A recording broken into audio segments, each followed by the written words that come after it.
ॐ ज्ञानतिमिरान्धस्य ज्ञानञ्जनशलाकया चक्षुरुन्मिलितं येन तस्मै श्रीगुरुवे नमः। नमो विष्णुपादाय कृष्णप्रेष्ठाय भूतले श्रीमते भक्तिवेदान्त स्वामिनिति नामिने। नमस्ते सारस्वती देवे गौरवाणी प्रचारिणे निर्विशेष शून्यवादी पाश्चात्य देश तारिणे। नमो महावदन्याय कृष्ण प्रेम प्रदायते कृष्णाय कृष्ण चैतन्य नामने गौरतुसे नमः। जय श्री कृष्ण चैतन्य प्रभु नित्यानंद श्री अद्वैत गदाधर श्रीवासादि गौर भक्त वृंद। हरे कृष्णा कृष्णा कृष्णा हरे हरे, हरे राम राम राम हरे हरे। हरे Krishna. So we welcome everyone for today's discussion on Srimad Bhagavad Gita. So we are discussing today from Bhagavad Gita first chapter and verse number, I think 30. Verse number 30 we discussed. Nacha Shreyo 31 we discussed yesterday. Nacha Shreyo anupashyami hatva swajanamahave nakamshe vijayam Krishna nacha rajyam sukhani cha.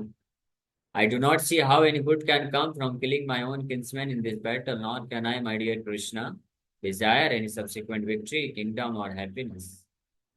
So Arjuna is telling in this verse, Lord Krishna,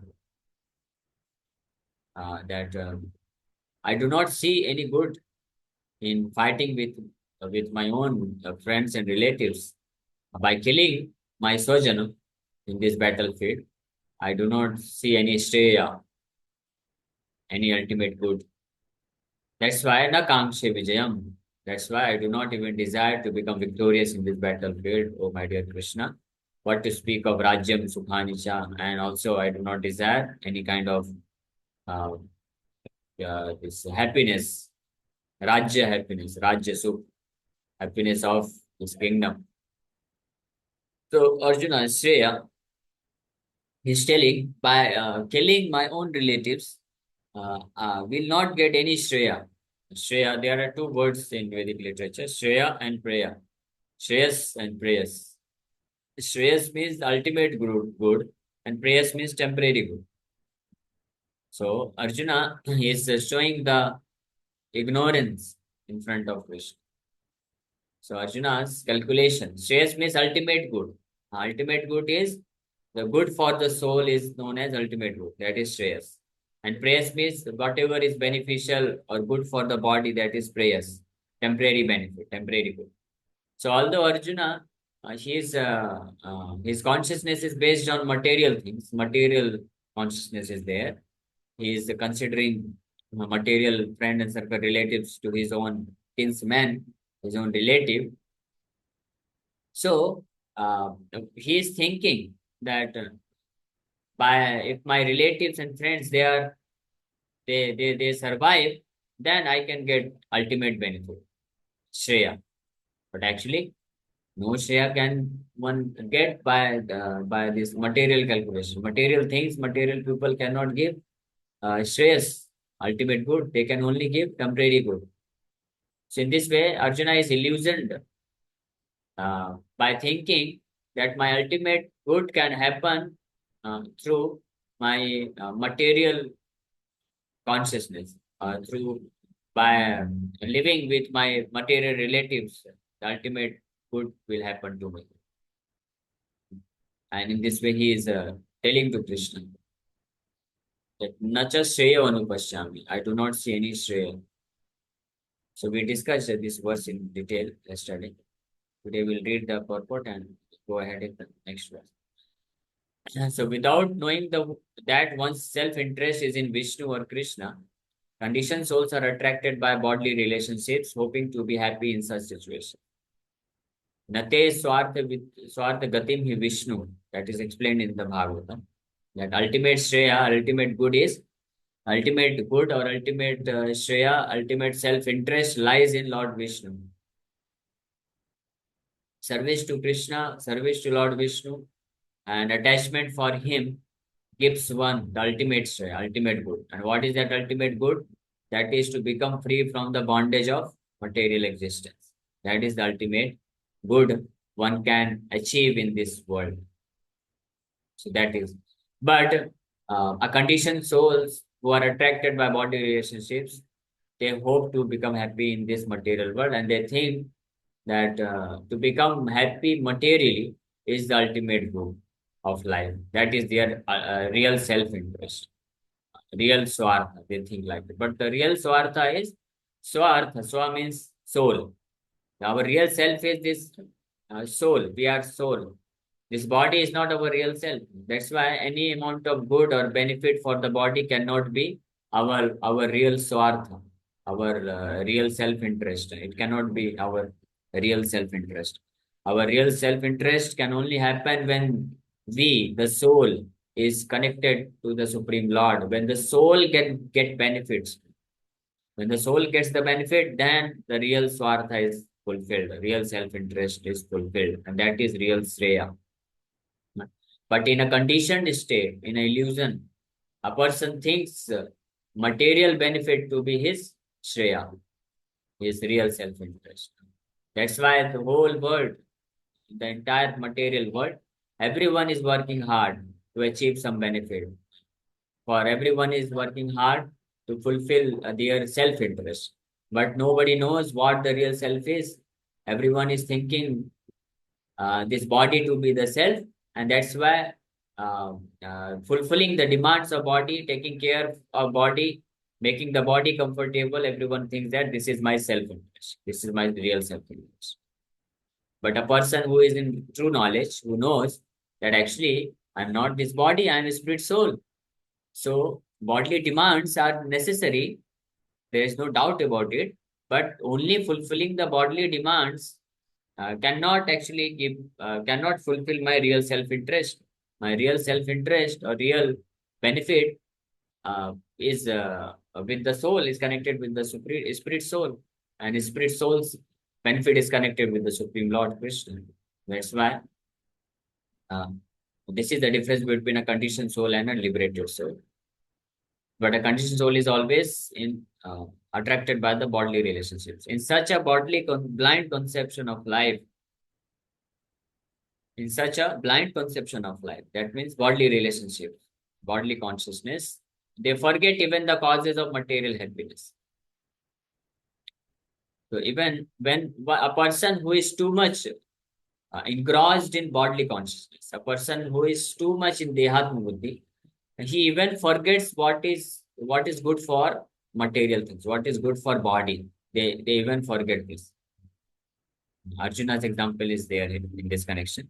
So fighting in the battlefield is even good for even materially good for Arjuna. Because if Arjuna fights, that Krishna will explain in the next chapter. Arjuna, even if you think that your real self-interest is on material platform, even if you think like this, still fighting in this battlefield and killing these relatives who have who are against dharma, you will become victorious and you can achieve heavenly planets because this is your Kshatriya dharma. Varnashram dharma is also based on body. That's why one who is too much attached in bodily consciousness, he cannot even follow the Varnashram dharma. His Kshatriya dharma, Brahman dharma, Vaishya dharma, Shudra dharma. So a person who cannot follow even material dharma, and then how he can expect even material happiness. So becoming illusioned or becoming encased, uh, if one gets entangled in this bodily consciousness of life, one becomes a person who becomes too much attached with the body. He cannot even do good for the body. This is a fact. Uh, and because of excessive attachment for the body, he is sure to commit so many sinful activities, so many mistakes, and that is going to take away his even material happiness. That is going to make his bodily condition also very worst. So that is the case with this bodily consciousness. That's why one should try to come out of this dehatu buddhi or bodily consciousness. Even if somebody wants to do good for material body, still he has to give up the excessive attachment for the body. If one maintains the excessive attachment for body, he cannot even do good for the body also. Just like if somebody is too attached with the body, uh, but giving comfort to the body, so how he will be able to execute his material duties also. Just like a student who is preparing for some exams, if he is too much attached to the bodily comfort, so he will not be able to give a dedicated time for studying, because the seasons will keep coming, seasons will go on changing. Sometimes it will be too cold, too hot, rainy, and sometimes the mind will be disturbed.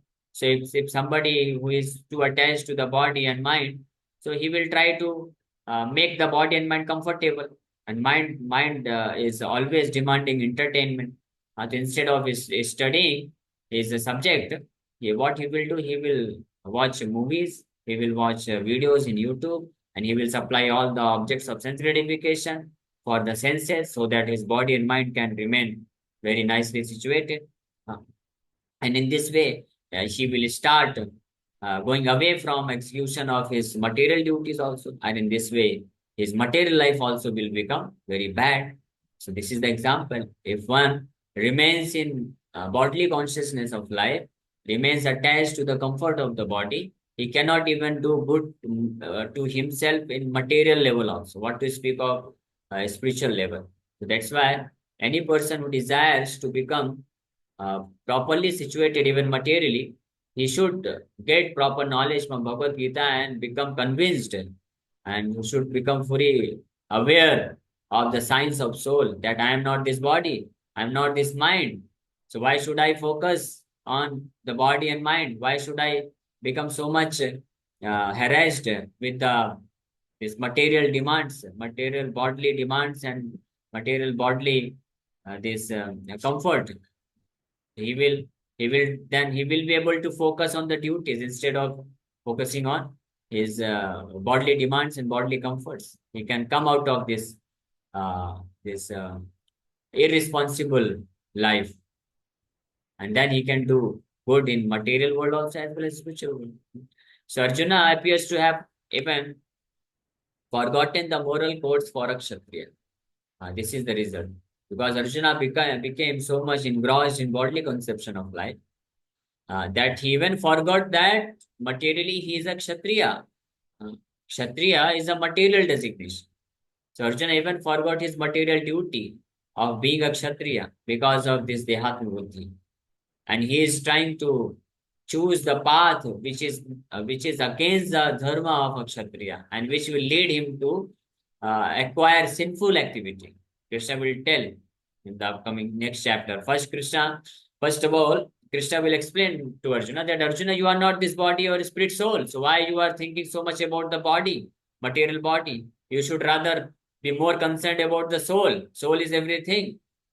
That means you perform your spiritual duties, and for the sake of performing spiritual duties, even if you have to sacrifice material things, material people, material attachments, you should do it. Don't hesitate. But Arjuna, being so much attached, he might say that, no, no, Krishna, I know, I accept that we are not this body, we are soul, but still I am attached to material body. So I want to make my material body comfortable. I want to get material happiness. Then Krishna understood that, oh, Arjuna, you cannot immediately accept that you should work on the spiritual platform. Okay, no problem. But still, if you are the way you are now attached materially, that is not even good for giving you material happiness. Because if you neglect this battlefield, if you neglect to fight on the principles of Kshatriya Dharma, because of being so much attached to the uh, material designations, material concept of life, so definitely you are going to acquire sin for not acting as a kshatriya, proper kshatriya.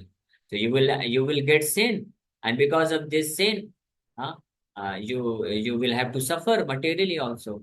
So rather, on the other hand, if you become situated on the platform of executing kshatriya dharma, material duty, and if you give up this attachment for your relatives and friends, uh, and if you act and if you fight in this battlefield, forget about soul, forget about my service. Okay, don't worry about that. That this battlefield, by fighting in this battlefield, you are serving me. Forget about it. If you even if you consider it your material, so dharmam apicha veksha na vikampitum arhasi. Dharmadi yudrasya anya kshatriyasya na vidyate. Second chapter, verse number 31, 32. Krishna says this. Even if you consider the you consider your material happiness, material duties, still you should fight. Because if you fight and if you win, then you will have such a great kingdom. And if you even if you lose, if you die in the battlefield, because you fought for you tried your best to execute your material duties, so you will get heavenly planets. That's a great deal. So why you should run away from this? So that's why, anyhow, we should never become entangled in this material conception of life. Dehat Vibhuti. We should come out of this Dehat Vibhuti. That will be good for us materially as well as spiritually. So it is said there are two kinds of men, namely the Kshatriya who dies directly in front of the battlefield under Krishna's personal orders, and the person in the renounced order of life who is absolutely devoted to spiritual culture are eligible to enter into the sun glow, which is so powerful and dazzling. That means that Kshatriya, here Arjuna's case is there, that Kshatriya Dharma. But it applies for everyone. Every one of us have some material duties to perform, and there are spiritual duties also. So material duties can also be only properly performed if somebody is detached from material conception of life. If somebody is too much attached to body, if somebody thinks himself to be this material body, and in this way, if a person gets attached by in order to make the body comfortable, make the mind comfortable, give some temporary happiness and pleasure to the senses and mind and body, then he cannot even do good to himself materially, and what to speak of spiritually. So Arjuna's example is being given here. Srila Prabhupada says, the Arjuna, Kshatriya, if he fights in the battlefield, following the order of the Supreme Lord Krishna, or the following the order of the scriptures, this is also as good as following the order of Krishna. So in this way, he acquires pious activity, piety, and that enables him to go to heavenly planets, sun globe, sun god, sun planet one can achieve. So Arjuna is reluctant even to kill his enemies, let alone his relatives. He thinks that by killing his kinsmen, there would be no happiness in his life, and therefore he is not willing to fight. Just as a person who does not feel hunger is not inclined to go. This is the similar is the case with Arjuna. Arjuna is thinking that by killing his enemies, he will become miserable in the life. He will have no happiness. But it's other way around. Krishna will prove that. Rather, Arjuna, in the upcoming verses, Arjuna he will give one reason that papameva ashrayedasman hattata tataino. Papameva ashrayedasman. Arjuna says, my dear Krishna, if we kill these relatives in this battlefield, then we'll get sinful activity, sinful reaction. Uh, But Krishna will quote from scriptures, and Krishna will prove to Arjuna that no, Arjuna, it's your mistake. If you fight and if you kill, then you will get punya, pious activity, pious credit. But if you run away from the battlefield because of avoiding your Kshatriya dharma, you will get sinful reaction, materially also. So he has now decided, Arjuna has now decided to go into the forest and live a secluded life in frustration. But as a Kshatriya, he requires a kingdom for his subsistence because the Kshatriyas cannot engage themselves in any other occupation. But Arjuna has no kingdom. Arjuna's sole opportunity for gaining a kingdom lies in fighting with his cousins and brothers and reclaiming the kingdom inherited from his father, which he does not like to do. Therefore, he considered himself fit to go to the forest to live a secluded life in frustration.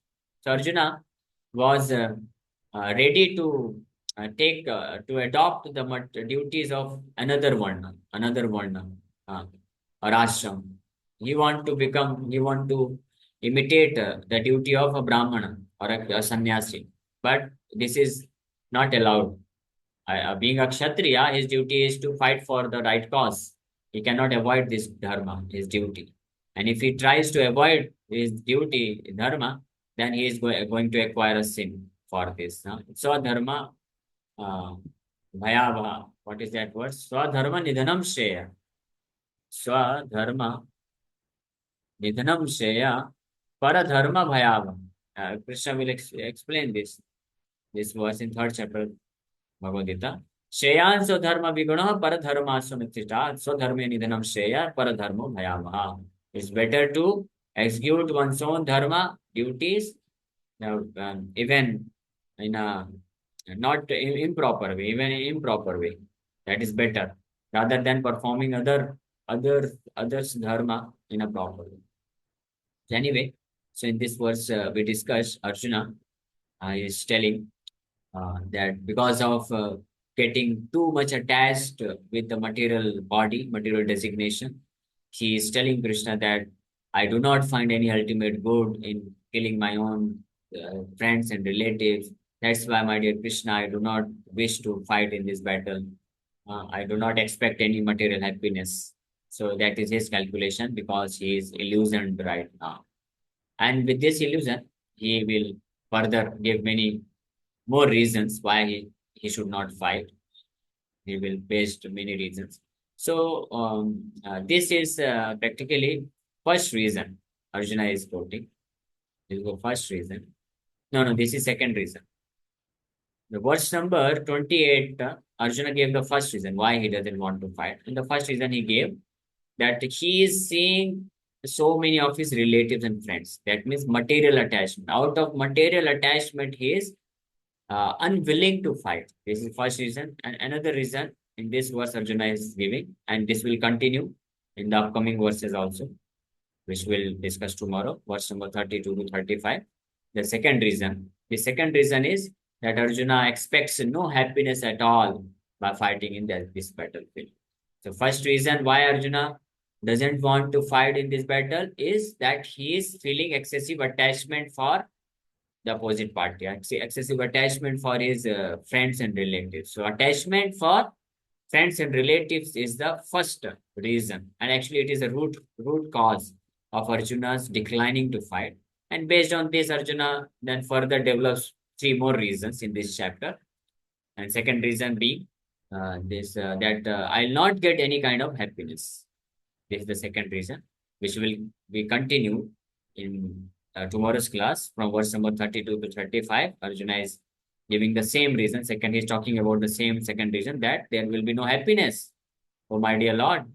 And then verse number 36, Arjuna will give third reason why he should not fight. He says, Papam dasman, that by killing our own friends and relatives, we will acquire sinful activity. So this is the third reason. And then fourth reason Arjuna will give that if we fight in this battle, all the men, elderly personalities, men will uh, be killed. And so the women class of, they will become polluted. And in this way, there will be one Sankar. And because of one Sankar, nobody will follow the activities of Dharma, ritualistic activities of Dharma. And in this way, everyone will go to hell and will become the cause of sending so many people to the hellish condition of life. This will be the fourth reason given by Arjuna in this chapter. And based on these four reasons, Arjuna will finally decide, I will not fight. He will say, Hey Govinda, I will not fight. And then Govinda will chastise him in the second chapter, 1, 2, 3 verses. He will chastise. Krishna will tell, what kind of nonsense you are talking? You are a man. Why are you talking like a woman? Huh? Why are you so much emotional? Be rational, man. You are a man. Krishna practically says that you are a klebhamma iskama partha. You are like important. Krishna says. Arjun को जो है indirectly Krishna told that why are you becoming chakka? Important. That you are talking this nonsense thing. You are a kshatriya, great warrior. Be a man, brave. Give up your material emotions here and act on the platform of Chudram Hridaya Dauravalyam Tattva. Give up your petty, insignificant weakness of heart, being emotional, becoming so much emotional in this battlefield, in this hour of crisis. Krishna uses this word in this hour of crisis. It is not befitting a Aryan like you, Arjuna, to become so much emotionally attached to the warriors present in this battlefield. Give up this nonsense petty, insignificant weakness of heart. Stand up and fight. Krishna speaks like this. Then Arjuna becomes bewildered. Oh, maybe it's true. So, in order to protect himself, then Arjuna gives two more reasons. And those two more reasons, which will be given by Arjuna in the second chapter, in the beginning of the verses, those are more powerful, very, very powerful reasons. And then finally, even after giving these two more reasons, six, in this way, Arjuna gives six reasons total why he doesn't want to fight, why he's declining to fight. And even after giving all these reasons, he finally understands that I am still confused, I am bewildered, I am in illusion. My dear Krishna, please you guide. Now I become your disciple. Now no more argument. I will. Now you start speaking. You tell me, with you give me knowledge and you convince me that why I should fight, and I will not argue with you, whatever you will say, because now I am becoming your disciple. So then when Arjuna actually finally when he surrenders, then Krishna will start speaking knowledge of Bhagavad Gita. Krishna will take the role of now a spiritual master, Guru, and then Krishna will give Upadesh, Pravachan. Then Krishna's Pravachan will start. And it will go on till chapter number 18. And in between, Arjuna asks questions also, but in a submissive manner. No, not like a friend, but like a disciple, very submissively, respectfully. Arjuna will ask many questions, and Krishna will clarify all the questions. He will give very proper spiritual knowledge. And finally, at the end, Krishna says uh, that I have explained to you everything. And if you still have any doubt, you can ask. I will again explain the entire Bhagavad Gita. I'm ready to explain it again. But after understanding, now you are free to act according to your desire. Yatha ichhasi tatha kuru. Whatever you want, you do. So when Arjuna actually understood entire Bhagavad Gita, he then accepts her. Nashta moha smritir labdha tat prasadan maya achyuta. My dear Achyuta, oh Krishna, Nashta moha, my moha illusion has now destroyed. Smritir labdha, I have gained, I have acquired true knowledge. Tat prasadan, by your mercy. Gata sandeha istato asmi karishye vachanam tava. Now I am free from all illusion. Gata sandeha, all doubts. Sthito asmi, now I am properly situated on the path of dharma, and whatever you say, I will do now. Karishya vachanam tava. He says like this. Okay. So with this, we'll stop. Thank you very much. If anyone has any question, you can ask. Yes, Shyamavata ji. Hare Krishna, Prabhu Panchakrishna. Hare Krishna. Prabhuji, what kind of things one should follow so that one can completely realize that we are spirit souls but not this body? Yes, so we should just go on hearing very attentively the knowledge which is being given by the Supreme Lord Krishna in Bhagavad Gita. If you just go on hearing very attentively, so definitely you will understand, because Krishna has explained Bhagavad Gita knowledge of science of soul very nicely, very perfectly he has explained. The only thing is that because we are so much accustomed for the objects of sense gratification, our mind desires always entertainment. Entertainment is required now. So that's why in the beginning we cannot appreciate much the transcendental knowledge given by the Supreme Lord Krishna here. So it may become sometimes boring or technical because of technicality. It may become boring. But any one of you, if you hear very attentively, not only you will get the transcendental knowledge very nicely, but over the period of time, as your heart becomes purified, you will even get the entertainment. But that entertainment be spiritual entertainment. You will actually get to release the knowledge of Bhagavad Gita. You will get the taste also.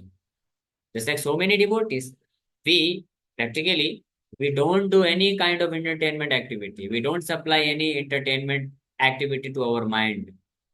I have not seen any movies from last 14 years, 12 years, almost all 13 years. No entertainment movies, no TV serial, no nothing like this. But still, only we are trying to we Bhagavad Gita, we speak Bhagavad Gita and Bhagavatam and Chaitanya Charitamrita, God Katha, so beautiful. So we get the knowledge as well as we get taste also. There is so much taste in Bhagavad Gita, so much so that anybody, the material movies and songs And TV serials you may watch one time, two time, five time, 10 times. That's all. But a devotee whose heart is purified, he can read Bhagavad Gita same verse again and again, multiple times, thousands and thousands and thousands of times. And again he gets newer and newer rus, newer and newer taste. So this is the only qualification by which we can understand the knowledge of Bhagavad Gita, and we can get even happiness, entertainment, everything from knowledge of Bhagavad Gita. If we just go on hearing very attentively every day. Okay. Okay. Any other Hare question? Krishna Prabhu, one more question I have. Uh, Yes. what was the second reason which Arjuna gave? Second reason is that there will be no happiness, which we discussed in today's verse. And tomorrow also in 3 verses, Arjuna is going to explain that there will be no kind of material happiness if we fight and if we kill our own friends and relatives, because that was quite logical reason. Of course, because that is on based on illusory platform of bodily consciousness. So it is false reason, uh, but materially it's a logical reason. Arjuna told that if I fight in this battlefield, even if I win, and if I get all the kingdom, but all my relatives and friends, they will die. To whom I will share my happiness, to whom I will show my kingdom. So how I can get material happiness? So this is the second reason, Arjuna. Okay. Yes, Ankita Mataji. Hare Krishna, Prabhuji, Dharmasana. Hare Krishna. Prabhu, one question is there, like Gita lesson started from after this verse, as you said. So it was around 45 minutes. Maybe I'm wrong. Is it true, sir, Prabhuji?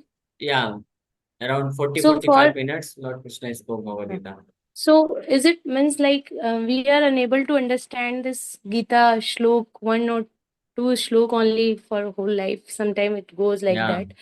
So because how this goes for Arjuna for 45 minutes he able to matlab, imbibe all the lessons so easily. Hare two Krishna. reasons. Because first, one reason is Arjuna was not an ordinary person. He was very intelligent, very highly qualified personality, and he had full control over his mind and senses.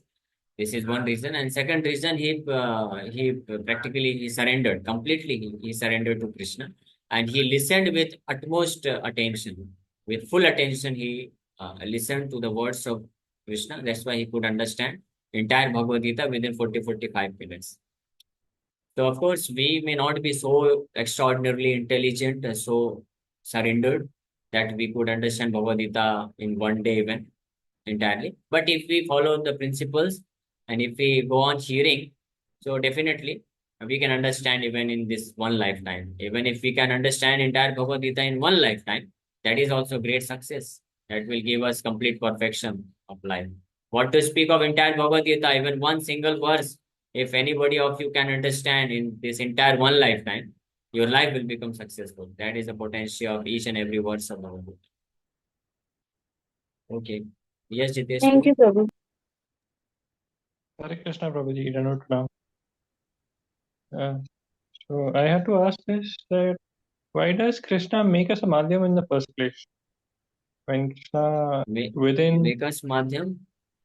हाँ Which madhyam? हमें माध्यम बनाते ही क्यों है कृष्णा क्योंकि कृष्ण चाहे तो क्षण भर में सब कुछ अपने आधार से ही कर सकते हैं No, no. Right Why he should do? Why he should do? क्योंकि He is वो not सबसे forced by बड़ा anyone. He भगवान is है supreme Lord. Yes, his supreme Lord. He is fully independent, so he can use his own independence. Okay If we are not Lord. We are fully dependent. If we have been given the freedom that okay, if you want to act like this, you choose in what way you want to act. So Krishna is supremely intelligent, supremely independent. So he has full independence. He can do whatever he wants. But whatever he does, he is quite logical. So Krishna doesn't want to force anyone. That is the reason. Krishna doesn't want to force anyone. If somebody doesn't want to surrender to him, somebody wants to act in a wrong manner, Krishna has given all knowledge, all instructions, everything about good and bad in the scriptures through devotees, sadhus, and he himself has given. But still, if somebody is very adamant that no, no, I don't want to surrender to you. I want to act whimsically. And Krishna gives a chance. Okay, you try, you act, and then be prepared for the result also. Because sometimes this freedom is necessary to be given. Otherwise, people cannot understand what is the True harmful essence. effect of acting in a nonsensical way. So True. Krishna, that's why he allows also. And Prabhuji, I have also heard from one of the talks, not from ISKCON, but from another place, that it is we only that we have put ourselves in the illusion that we Yeah, are in a different world. we are cause of putting ourselves in illusion. That's true because we have chosen to act uh, whimsically and against the desires or instructions of the Supreme Lord. That's why we are put into illusion. Hare Krishna, Prabhuji. Done. Hare Krishna. Okay. So time is up. Thank you very much. Hare Krishna, Hare Krishna, Krishna Krishna, Hare Hare, Hare Hare Krishna, Ram, Prabhu. Hare Thank Krishna. you, Prabhu. Hare Krishna.